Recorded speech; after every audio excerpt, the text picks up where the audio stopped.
तो structure of glucose में पहला पॉइंट है ओपन चेन स्ट्रक्चर, और ओपन चेन स्ट्रक्चर में हम उसका फिशर प्रोजेक्शन बना रहे हैं। फिशर प्रोजेक्शन, अब ये सुन लीजिए, कब किसी टेट्राहेड्रल मॉलिक्यूल का फिशर प्रोजेक्शन कब बनाया जाता है? बेटा तब बनाया जाता है जब वो टेट्राहेड्रल मॉलिक्यूल लाइट के प्लेन को रोटेट करने की क्षमता रखता है, मतलब ऑप्टिकली एक्टिव होता है।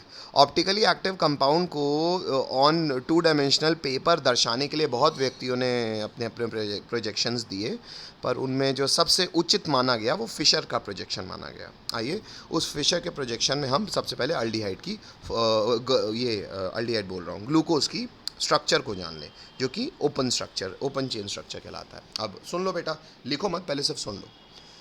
इतना मैं आपको शायद पहले ही बता चुका हूँ कि ग्लूकोज में फंक्शनल ग्रुप क्या होता है बच्चों? अल्डिहाइड।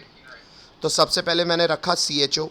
अच्छा, अब ग्लूकोज में कितने कार्बन होते हैं ये सबको पता है? कितने कार्बन होते हैं भाई मेरे?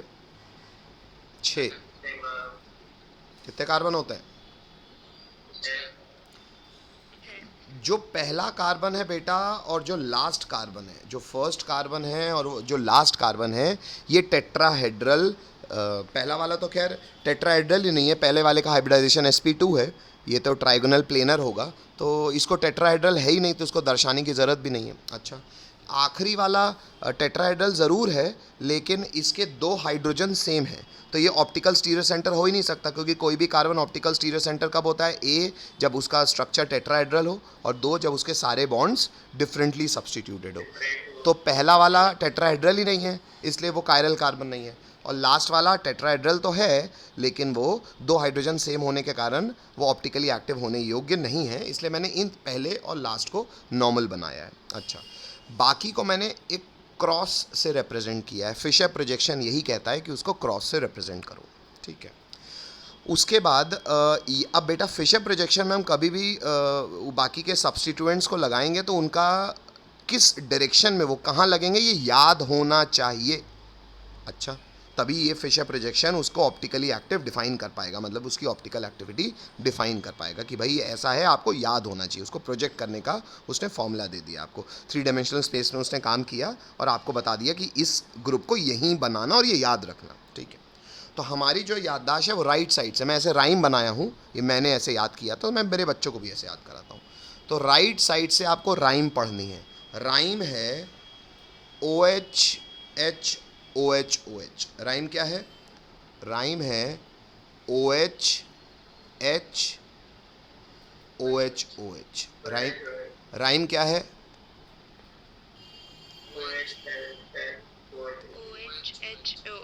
एक बार फिर बोल दे रहा हूँ मैं। पहले अपन ने 6 कार्बन बनाए, 6 कार्बन में पहला कार्बन कायरल नहीं है, लास्ट कार्बन कायरल नहीं है, उसको सिंपली लिख दिया। उसके बाद ये 4 कायरल कार्बन है, लेकिन 4 कायरल कार्बन में 3 डायमेंशनल स्पेस के हिसाब से जो उनका ओरिएंटेशन आ रहा था उसको फिशर ने ऑन पेपर प्रोजेक्ट किया, और उन कायरल कार्बन को एक क्रॉस से रिप्रेजेंट किया। हर क्रॉस एक कार्बन को रिप्रेजेंट कर रहा है, कायरल कार्बन को, और इसके इर्द गिर्द ग्रुप्स कौन लगेंगे ये फिक्स है, ये याद होना चाहिए। और याद करने की राइम है हमारी OH। सर दूसरे वाले में क्या करें? दूसरे वाले में बेटा उल्टा काम कर दो, जहाँ OH लगाया है वहाँ H लगा दो, तब ना वो कायरल रह जाएगा। जहाँ H लगाया है उसके ऑपोजिट OH लगा दो, जहाँ OH लगाया है वहाँ H लगा दो, जहाँ OH लगाया है वहाँ H लगा दो। तो राइम में ये, लेकिन ये वाली याद कराएं आपको, ऐसा कोई मतलब कोई लिखित नियम नहीं है, हाँ ओरिएंटेशन तो ऐसा ही है, पर राइम मेरी है, आप अपने हिसाब से याद कर सकते हो। मैंने ऐसे याद किया था कि बना लो, फिर सेकेंड कार्बन में OH, ठीक है। ये हो गया बेटा ओपन स्ट्रक्चर ऑफ ग्लूकोज। एक बार सब बच्चे ये बनाएं, और जो बना ले वो थोड़ा सा चेक करें, कार्बन कितने हुए, हाइड्रोजन कितने हुए, चेक करें, और ऑक्सीजन कितने हुए। क्या फॉर्मूला सेटिस्फाई होता है ग्लूकोज का? चेक करो तो हाँ बोलो। एक जानकारी और लीजिए बच्चों, कोई भी चीज़ लाइट के प्लेन को क्लॉकवाइज घुमाएगी या एंटी क्लॉकवाइज घुमाएगी, ये पहचानने का क्या कोई थ्योरेटिकल तरीका है? नहीं है। कोई भी चीज़ ऑप्टिकली एक्टिव है और लाइट के प्लेन को क्लॉकवाइज घुमा रही है, एंटी क्लॉकवाइज घुमा रही है, ये बात बेटा आप घर बैठ के नहीं बता सकते। कोई भी थ्योरी आज तक ऐसी नहीं बनी जो ये बता पाए बिना एक्सपेरिमेंट किए कि कोई भी कंपाउंड डेक्स्ट्रो रोटेटरी है या लीवो रोटेटरी है। वो कैसे लाइट के प्लेन को घुमाएगा, ये हम केवल एक तरीका है बताने का, एक्सपेरिमेंट करके। एक पोलैरिमीटर यंत्र आता है, आप जैसे कॉलेज वॉलेज में जाओगे फर्स्ट ईयर में आपको एक्सपेरिमेंट करना भी होगा, वहाँ पे पोलैरीमीटर पड़े होंगे और उसमें आपको कोई भी सब्सटेंस को डालो, कोई भी सोल्यूशन को डालो और वो पोलैरीमीटर से आप चेक कर सकते हो कि वो लाइट के प्लेन को रोटेट कर भी पा रहा है कि नहीं कर पा रहा है, तो कितना कर पा रहा है। अच्छा, तो मैंने पोलैरीमीटर से मतलब एनसीईआरटी वालों ने एक्सपेरिमेंट करके चेक कर चुका है कि ग्लूकोज का ऑप्टिकल रोटेशन कैसा होता है बच्चों, लिखवा चुका हूँ मैं। Hello, dextrorotatory. बेटा कोई भी चीज़ डेक्स्ट्रो रोटेटरी होती है ना, उसको हम नाम में जब लिखते हैं तो पता है कैसे लिखते हैं, अभी लिखना मत, अभी सिर्फ देख लो बेटा। हम ऐसे प्लस का चिन्ह लगाते हैं। प्लस का चिन्ह बाय द वे मीन कि लाइट का प्लेन कैसे घूम रहा है, बोलो नालायकों। प्लस का चिन्ह by the way mean light का प्लेन कैसे घूम रहा है, क्लॉकवाइज। कैसे घूम रहा है, क्लॉकवाइज। अब आप जनरली अगर शायद बाज़ार से भी ग्लूकोज ख़रीद के लाओ ना, तो आज वो जो ग्लूकोज का डब्बा आता है उसको भी डब्बा ख़रीद के लाओ ना, आप उसमें प्लस प्लस तो छोड़ो, आप उसमें ना एक डी, कैपिटल डी लिखा हुआ देखते होंगे, अगर आपने कभी ऑब्जर्व किया और नहीं किया तो मैं आपको बता रहा हूँ बेटा। एक्चुअली ये जो डी लगा, अच्छा ये हाइफन एक्चुअली मत लगाओ, डी लगाओ प्लस लगाओ। ये जो डी लिखा रहता है ना प्लस के पहले, ये डी ये नहीं रिप्रेजेंट करता कि डेक्स्ट्रो रोटेटरी है ना, ये लोगों का मिसकंसेप्शन है। वो डेक्स्ट्रो रोटेटरी है, वो केवल कौन रिप्रेजेंट करता है, ये प्लस का चिन्ह। तो सर ये डी क्या है बेटा, डी ना एक स्ट्रक्चरल एनालिसिस का रिप्रेजेंटेशन है। क्या स्ट्रक्चरल एनालिसिस सर, बेटा कभी भी कोई भी फिशर प्रोजेक्शन में अगर एक ऑप्टिकली एक्टिव कंपाउंड दिया है, उसका जो सबसे आखिर वाला कार्बन है, सबसे लास्ट वाला, जो सबसे नीचे वाला जो कायरल कार्बन है, इसका सबसे नीचे वाला कायरल कार्बन ये वाला है, हेलो हेलो, उसमें जो फंक्शनल ग्रुप है, इसमें फंक्शनल ग्रुप OH है बच्चों की H है, ये H फंक्शनल ग्रुप थोड़ी है, जो ब्लू वाला H है फंक्शनल ग्रुप थोड़ी है, फंक्शनल ग्रुप तो OH है। तो ये जो सबसे लास्ट कायरल कार्बन होता है ना फिशर प्रोजेक्शन का, उसमें अगर फंक्शनल ग्रुप राइट साइड में लिखा होता है, तो इस ढांचे को, इस स्ट्रक्चरल रिप्रेजेंटेशन को डी फॉर्म कहते हैं, डी टाइप स्ट्रक्चर कहते हैं। हेलो, डी समझ में आता है क्या रिप्रेजेंट कर रहा है, हेलो? तो D has nothing to do with optical activity. D represents कि जो कायरल कार्बन है आखिर वाला, उसमें फंक्शनल ग्रुप जो है वो राइट साइड में है या लेफ्ट साइड में। अगर राइट में है तो डी, लेफ्ट में है तो एल लिखेंगे। अभी इसको डेक्स्ट्रो या लीवो, प्लस या माइनस से कोई, क्लॉकवाइज एंटी क्लॉकवाइज से कोई मतलब नहीं है। इस प्लस को मतलब है कि ये क्लॉकवाइज है यानी कि डेक्स्ट्रो रोटेटरी है, और इसलिए ग्लूकोज का पूरा नाम होता है डी प्लस ग्लूकोज। बात समझ में आती है? हेलो हेलो हेलो, जी सर। ठीक है। अब अगर मैं आपसे पूछूं इसी बात पे कि मुझे ग्लूकोज का IUPAC नाम भी लिख दो बाय द वे, तो कोई बता पाएगा? इसके नीचे लिख दीजिए, कोई मुझे ग्लूकोज का IUPAC नाम बता पाएगा? हालांकि कभी यूज़ नहीं करेंगे अपन, फिर भी एक बार अब करने की बात है तो बता दो, बोलो।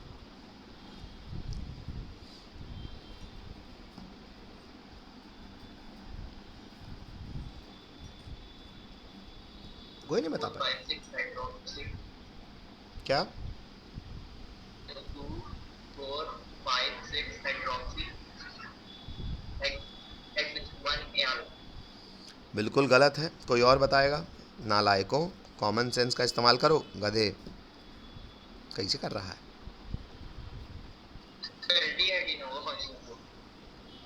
अब वो मुझे पता नहीं तूने गलती क्या की है, वो मैंने थोड़ी बताया, मैंने ये थोड़ी कहा तूने ये गलत बोला है, पर गलत है बोला है कुछ। हाँ, कोई और बच्चा? क्या सर? हैं?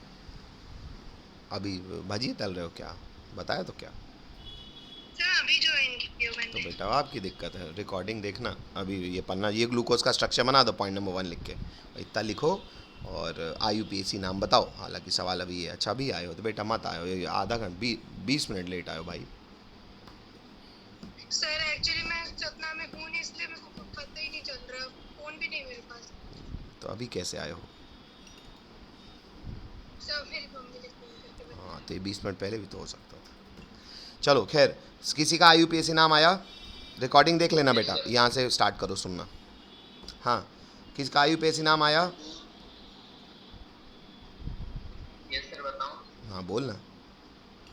2 3 4 5 6 हाइड्रोक्सी हेक्सेन 1 हाँ अभी भी गलत है, पर फिर भी कम से कम ठीक है। इसका IUPAC नाम लिख लो बेटा, 2, 3, 4, 5, 6। 5 हैं तो पेंटाहाइड्रोक्सी, ये हो गया कॉलम 1 यानी कि branch. Column 2 does not exist क्योंकि मेन चेन साइक्लिक नहीं है। कॉलम 3 हेक्स, कॉलम 4 सैचुरेटेड है इसलिए एन, और कॉलम 5 1 अल क्योंकि फंक्शनल ग्रुप अल्डिहाइड है। हेलो, फिर से बोल रहा हूँ, 2, 3, 4, 5, 6 पेंटा हाइड्रोक्सी हेक्सेन 1 अल लिखा। कोई रोक रहा है? दूसरा पॉइंट है स्ट्रक्चर ऑफ ग्लूकोज में, on prolonged heating with HI, it forms N hexane, N hexane मतलब normal hexane, suggesting that all the 6 carbon atoms are linked in a straight chain, full stop। पहले इतना लिखो और मेरी बात को सुनते भी रहो, लिखते भी रहो। मैं ये कह रहा हूँ कि सर कायदे से ये तो ग्लूकोज के केमिकल रिएक्शंस हैं, आप इनको उसके स्ट्रक्चर में क्यों लिखवा रहे हो?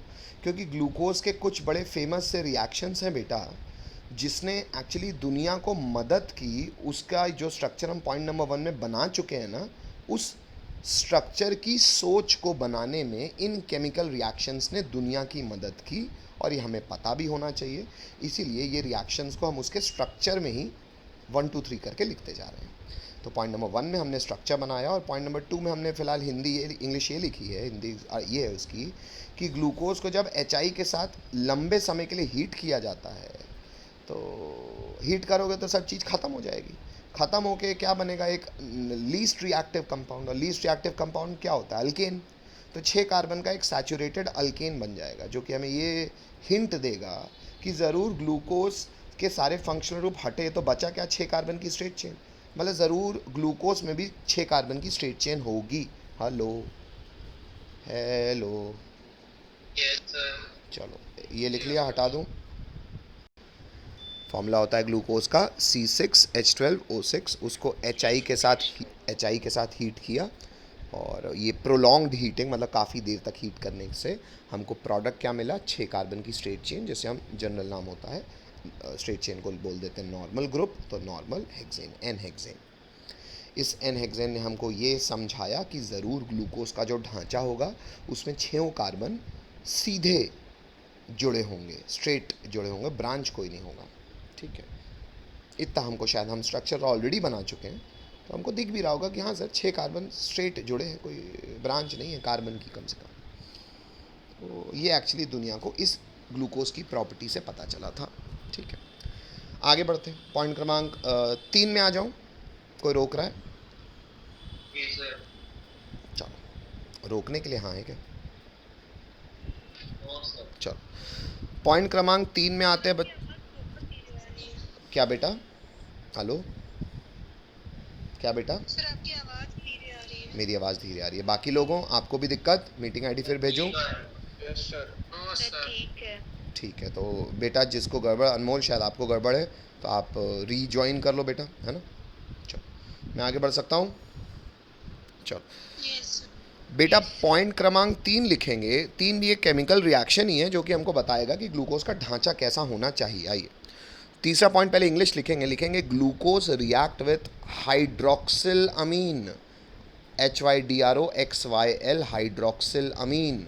What is hydroxylamine? Ammonia क्या होता है बेटा? NH3। Hydroxyl Amin is NH3 के एक हाइड्रोजन को हटा के OH लगा दो तो NH2OH, लिखा भी है नीचे ब्रैकेट में।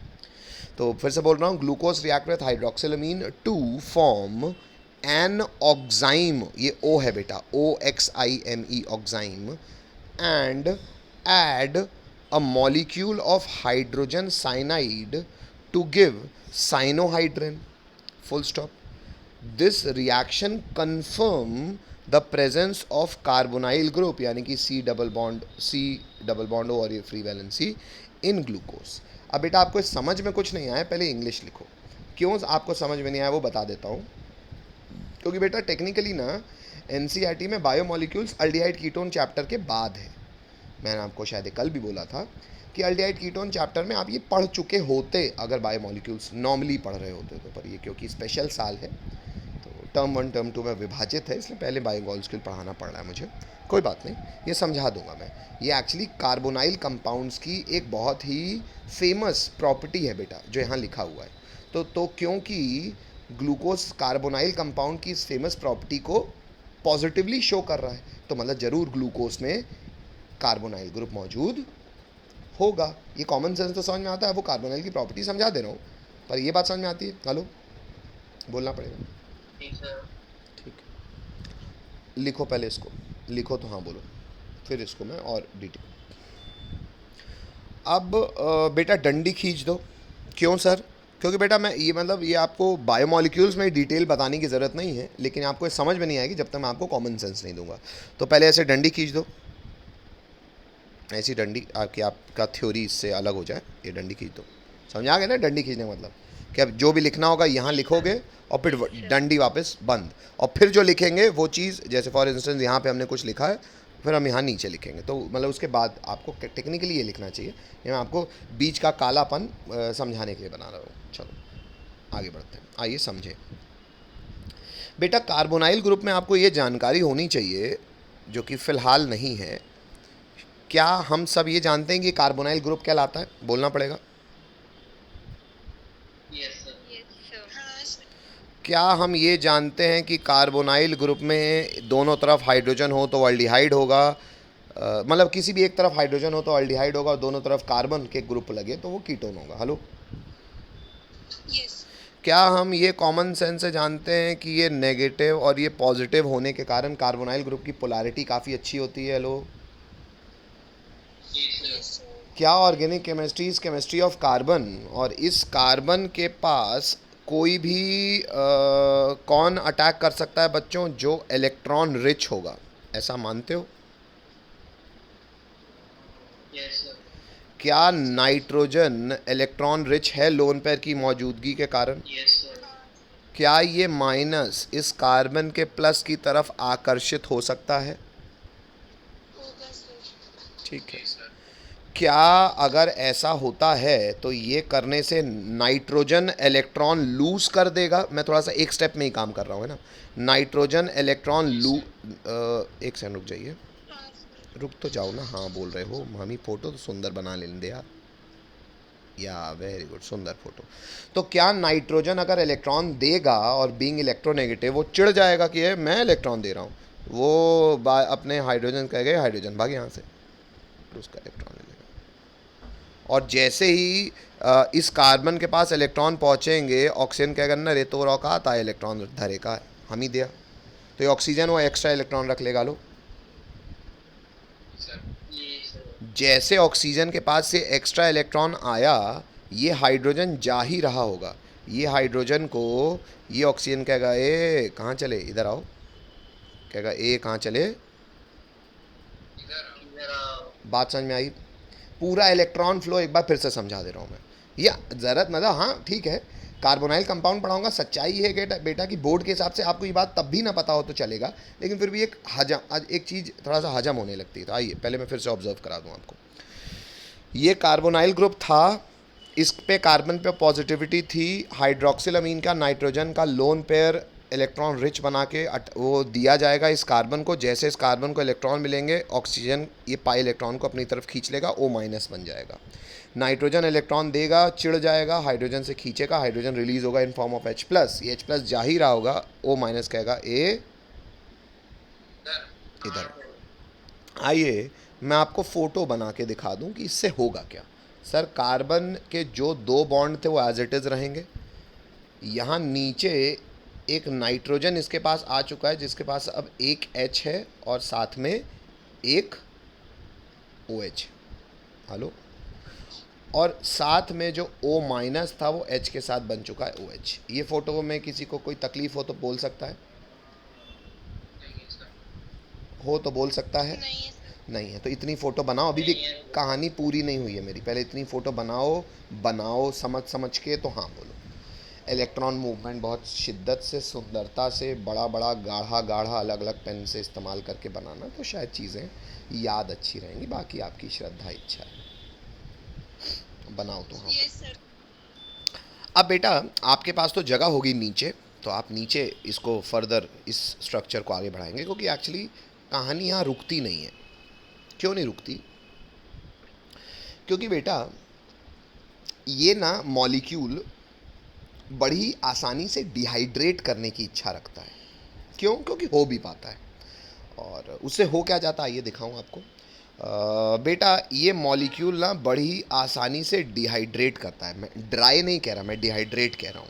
डिहाइड्रेट कहने का अर्थ ये है कि ये कार्बन से जुड़ा हुआ OH और इसके बाजे वाले नाइट्रोजन का जाएगा H।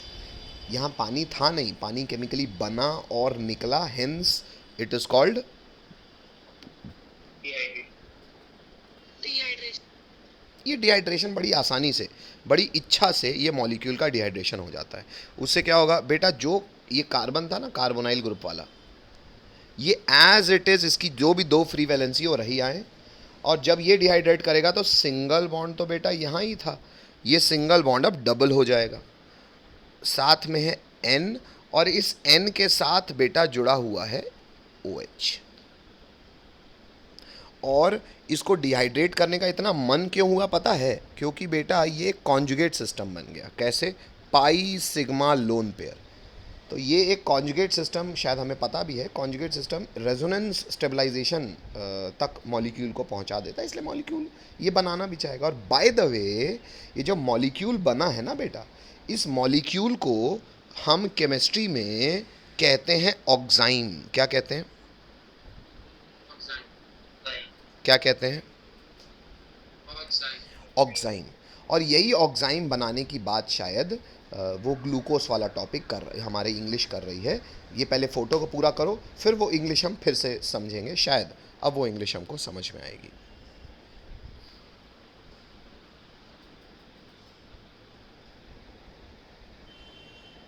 Yes sir.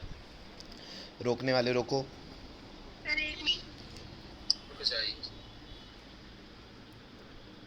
अभी भी डंडी ख़त्म नहीं हुई है बेटा। डंडी मतलब कार्बोनाइल के बारे में जो जानकारी अपन ने अभी तक लिखी है ना, उसको डाल दो रोमन नंबर 1 और उसी डंडी में लिखो रोमन नंबर 2। 1 मिनट क्या हो गया? सर, 1 मिनट हाँ रुक गया, वो दिखाऊं पिछला? सर, 1 मिनट बचा है। अच्छा ठीक है बेटा, धन्यवाद।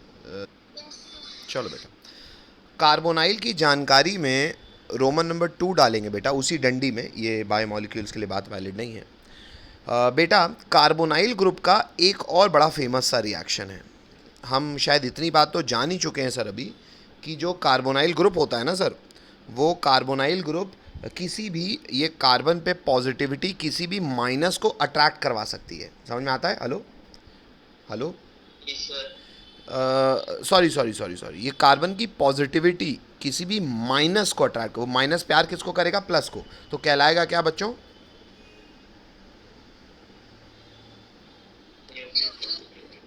तो न्यूक्लियोफाइल आके ना कार्बोनाइल कार्बन में ऐड होने की बड़ी इच्छा रखता है, और न्यूक्लियोफाइल आके ऐड हो रहा है, सब्स्टिट्यूट तो हो नहीं रहा है, पाई सिग्मा बन रहा है ना।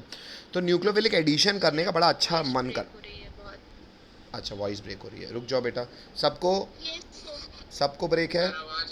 नहीं आ रही है। Yes sir. मैं ये कह रहा हूँ कि कार्बोनाइल कार्बन जो है, ये जो C double bonded O carbon है, ये कार्बोनाइल कार्बन में पॉजिटिविटी होने के कारण ये किसी भी माइनस को अपनी तरफ हमेशा खींचता है और ऐड करवा लेता है। हमने शायद ये फ़िलहाल हाइड्रोक्सिल अमीन के केस में देखा भी है। मैं आपको जनरली भी बता रहा हूँ कि कार्बोनाइल कार्बन जो है वो न्यूक्लियोफाइल को ऐड करने की बहुत इच्छा रखता है। हेलो, किसी को तकलीफ़ ये बात सुनने समझने में? No sir. तो अगर मैं आपको मैकेनिज़्म बता ही चुका हूँ तो मैं एक और रिएजेंट आपके सामने प्रस्तुत कर रहा हूँ। क्या आपको ये समझने में तकलीफ़ है कि HCN में CN माइनस होगा? Hello, no sir. क्या आपको ये भी बात समझने में तकलीफ़ है कि HCN का ये जो CN माइनस का कार्बन होगा, ये खिंचा चला जाएगा इस कार्बन की तरफ, और ये ऑक्सीजन इलेक्ट्रॉन्स को अपनी तरफ ले लेगा और ये जो हाइड्रोजन को अपना इलेक्ट्रॉन दे के हाइड्रोजन को अपने पास जोड़ लेगा। उससे बनेगा क्या, थोड़ा सा प्रोडक्ट पे गौर करना बच्चों। ये carbonyl carbon double bond as it is, मतलब ये जो दो free valency as it is, ये डबल बॉन्डेड ऑक्सीजन बदल गया OH में और साथ में उसके जुड़ गया CN। Hello Yes, sir. बेटा, एक कार्बन में ये जो, अच्छा एक बार फिर मैं आपको अच्छे से दिखा दूं, ये जो H है ये कौन सा H है बेटा, सबको समझ में आ रहा है ना, HCN का H है। Yes, sir. अब और अच्छे से दिख भी रहा होगा।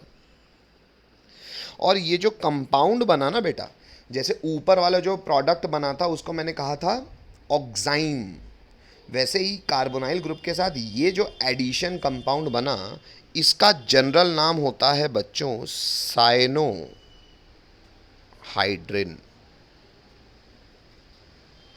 इस प्रोडक्ट का जनरल नाम क्या होता है? I know I do. Cyanohydrin of any carbonyl compound. जैसे वो ऑक्साइम था किसी कार्बोनाइल कंपाउंड का, ये साइनोहाइड्रिन है।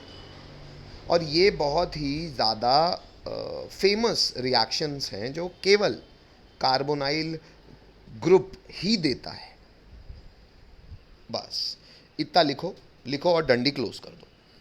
डंडी ने जो इंग्लिश लिखाई है बच्चों, अब शायद आपको समझ में आ रहा होगा। और आपको अब ये फ़ोटो, अब आप ये बना सकते हो। आप जब भी ये रिएक्शन आपको स्कूल में पूछा जाए तो आपको ऐसा काम करना है कि ग्लूकोज का आप ढांचा तो जानते ही हैं, तो मैंने ग्लूकोज का यहाँ पे ढांचा भी बना दिया है। हाँ सर, फिशर प्रोजेक्शन नहीं बनाया क्योंकि मुझे उसके फिशर प्रोजेक्शन से कोई मतलब नहीं है, इसलिए मैंने उसको CHOH करके होल 4 कर दिया, क्योंकि ये बन भी आराम से जाएगा, है ना।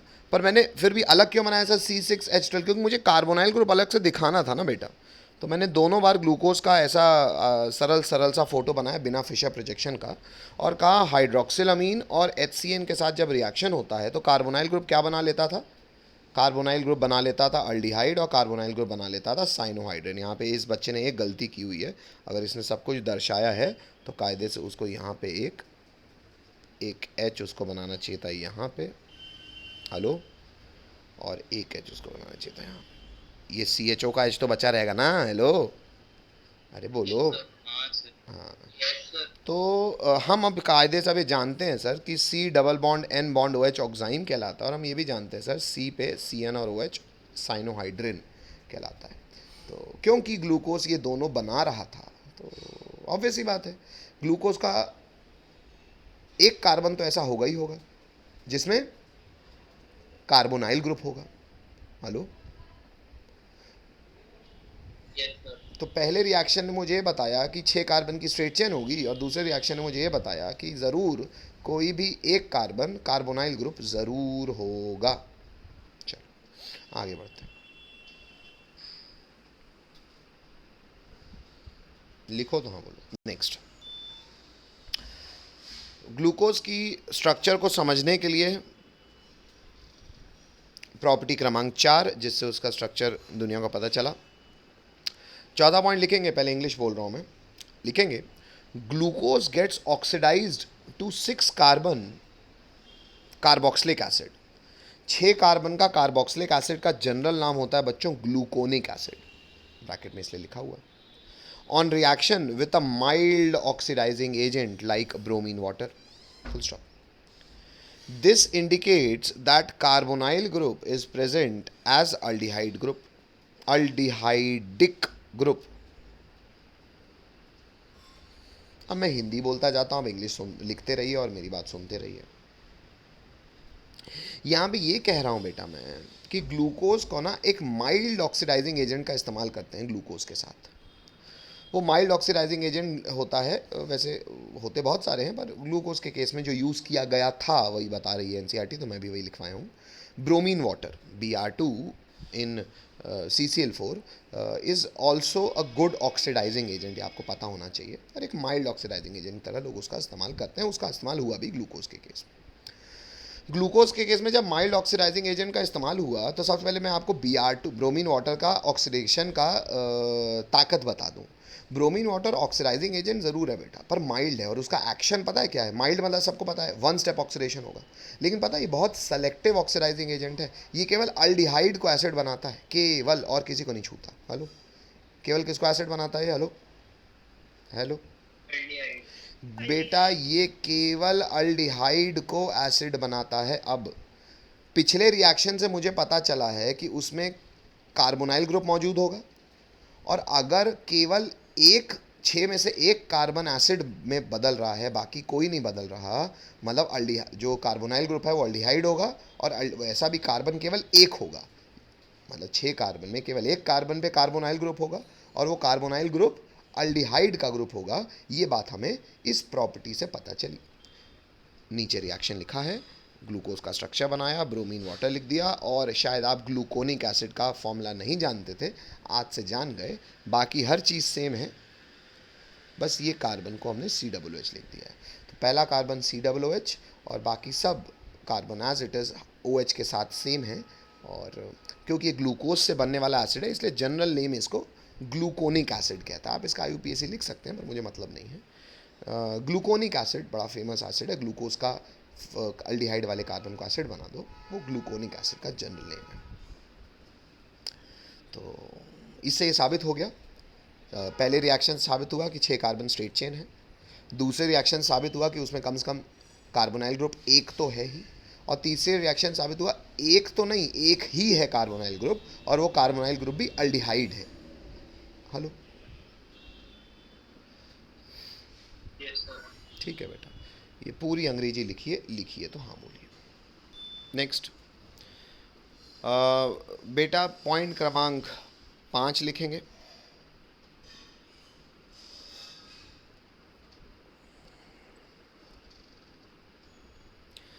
पांचवा पॉइंट लिखेंगे acetylation of glucose with acetic anhydride give glucose penta acetate which confirms, ये विच होगा, विथ नहीं, WHICH, which confirms the presence of 5OH group। English लिखो और मेरी हिंदी सुनो। एसिटाइलेशन कैसे होता है अभी मैं दिखाऊंगा। वैसे एसिटाइलेशन का बेसिक मतलब होता है एसिटिक एसिड का ग्रुप, यानी कि CH3COO, डबल ओ नहीं, C double bond O, CH3CO का ग्रुप जोड़ना का प्रक्रिया को एसिटाइलेशन कहते हैं। शायद हमने अल्कोहल वाले चैप्टर में देखा भी है। तो एसिटाइलेशन जब ग्लूकोज का कराया गया, तो हाँ, ये तो सर हमको शायद पता ही है, क्योंकि हमने एस्टरिफिकेशन पढ़ा हुआ है। हमको पता है एस्टरिफिकेशन सर, अल्कोहल का जाता है H, और कार्बोक्सिलिक एसिड और उसके डेरिवेटिव का जाता है OH या OH के द्वारा सब्सटीट्यूटेड हिस्सा। तो फिलहाल हम यहाँ एस्टरिफिकेशन ही करा रहे हैं, और ये एस्टरिफिकेशन करा के हमने ऑब्जर्व किया ग्लूकोज में कि 5 एसीटेट के ग्रुप जुड़ पाए। 5 जुड़ पाए मतलब इसमें ज़रूर 5 OH, O ऑक्सीजन एल्कोहल के रूप में होंगे, तभी 5 एसीटेट जुड़ पाए हैं। हेलो, बोलना पड़ेगा, हेलो। Yes, sir. तो ये चीज़ ये बता देगी आप, और अश्योर कर देगी आपको कि केवल एक ऑक्सीजन कार्बोनाइल ऑक्सीजन है, वो भी अल्डिहाइड का ऑक्सीजन है, और बाकी के 5 ऑक्सीजन एल्कोहल के रूप में मौजूद हैं। आइए रिएक्शन भी देख लें। ये हम सबको दिख ही रहा है बेटा, this is glucose acetic anhydride, जिसकी फ़ोटो मैंने बनाई हुई है, CH3COOCH3। हमें पता है एल्कोहल का जाता है H, और कार्बोक्सिलिक एसिड का जाता है OH या OH के द्वारा सब्सटीट्यूटेड हिस्सा, जो कि फ़िलहाल ये है। तो एल्कोहल का जाएगा H, और ये वाला जो ग्रुप है इसको कहते हैं CH3CO, ये एसिटाइल ग्रुप है। ये एसिटाइल ग्रुप कितने जुड़े? 5 जुड़े, दिख भी रहा है हमको। यहाँ का OH का H हटाया और ये जोड़ दिया, यहाँ के OH का H हटाया और यहाँ जोड़ दिया। तो एसिटाइल ग्रुप जो है मैंने यहाँ जोड़ा और यहाँ जोड़ा, और कितने जुड़ गए? ऊपर 4 और नीचे 5। इसने बताया कि 5 ऑक्सीजन एल्कोहल के ग्रुप में मौजूद हैं। लिखो तो हाँ बोलो, दिक्कत हो तो पूछो। आगे बढ़ाओ बच्चों। इसी 5वें पॉइंट में नेक्स्ट लाइन से लिखेंगे, थोड़ी सी इंग्लिश और लिखेंगे since it exist as stable compound, 5 OH group should be attached to different carbon atoms. अच्छा, अब ये इसलिए इंग्लिश लिखी है बेटा, क्योंकि कई लोगों के मन में एक संदेह आता है कि सर अगर 5 पेंटा एसीटेट बना रहा है तो मान लिया कि 5 OH है सर, पर वो 5 OH अलग अलग कार्बन में होंगे, ये कैसे कह सकते हो? ये शायद आप अल्कोहल का चैप्टर पढ़े हुए हैं तो आपको पता होगा कि बेटा जो अगर एक कार्बन में एक से ज़्यादा OH आएगा तो वो कंपाउंड क्या स्टेबल बचेगा कि सूख जाएगा? सूख जाएगा। रुक जाएगा सर। तो केवल एक कार्बन तो अल्डिहाइड बनाने में व्यस्त हो गया, तो जो 5 OH हैं वो सब अलग अलग में होंगे। क्यों? क्योंकि स्टेबल है इसका कंपाउंड ग्लूकोज, तो स्टेबल है, मतलब OH अलग अलग कार्बन में होंगे। ये बात इंग्लिश में लिखी हुई है उसमें। लिखो तो हाँ बोलो, दिक्कत हो तो पूछो। 6वां पॉइंट लिखेंगे on oxidation with nitric acid.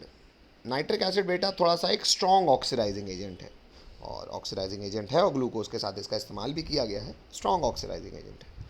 तो क्या करेगा देखते हैं। Nitric on oxidation with nitric acid comma glucose as well as gluconic acid both yield a dicarboxylic acid. पहले सुन लो, हिंदी सुन लो, लिखते भी रहो। बेटा ऑक्सीडाइजिंग एजेंट अगर स्ट्रॉन्ग है तो ये तो हमें पता है सर कि अगर कोई स्ट्रॉन्ग है तो सर अल्डिहाइड को तो एसिड बनाएगा ही बनाएगा, जो ब्रोमीन वाटर कर रहा था। और जो 1 डिग्री अल्कोहल होगा, आपको याद होगा 1 डिग्री अल्कोहल भी बड़ी आसानी से एसिड बना लेता है, याद है? तो यहाँ पे हमें तो पता ही है कि एक कार्बन तो 1 डिग्री अल्कोहल है ही। ये दुनिया को ऐसे पता चला था कि उसने सैक्रिक एसिड बना दिया था, SACHARIC, saccharic acid. This indicates the presence of primary alcoholic group in glucose. मतलब उसमें से एक जो एल्कोहल है वो 1 डिग्री है और एक अल्डिहाइड तो है ही, तो बाकी के अल्कोहल जो 4 होंगे वो क्या होंगे, 2 डिग्री होंगे, ऑब्वियसली बात है। तो उसने ये दर्शा दिया कि सबसे नीचे भी, हालांकि ये इसकी ज़रूरत नहीं थी क्योंकि हमें पहले ही पता है कि 5 OH अलग अलग कार्बन में है। एक कार्बन अगर अल्डिहाइड बना चुका है तो 5 कार्बन में एक OH होगा, तो सर और स्ट्रेट चेन है तो एक तो 1 डिग्री होगा ही। लेकिन फिर भी एक जानकारी है जो आपको दी गई है NCERT द्वारा, तो आपको पता भी होना चाहिए कि ग्लूकोज का रिएक्शन हम HNO3 कराएं तो एक्चुअली पहला भी एसिड बन जाएगा और दूसरा भी एसिड बन जाएगा।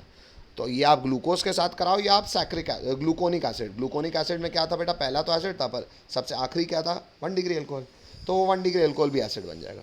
ये यूज़ करोगे, इधर इसके साथ करोगे तो दोनों बन जाएंगे, और इसके साथ करोगे तो ये तो ऑलरेडी है तो सिर्फ नीचे वाला बनाएगा। तो ये इंग्लिश ये लिखा हुआ है कि चाहे ग्लूकोज हो चाहे ग्लूकोनिक एसिड हो, दोनों का स्ट्रॉन्ग HNO3 के साथ सैक्रिक एसिड बनाने का व्यवस्था है। लिखो तो हाँ बोलो। अभी बारिश है, चलो पॉइंट का, अच्छा चलो छोड़ो, नहीं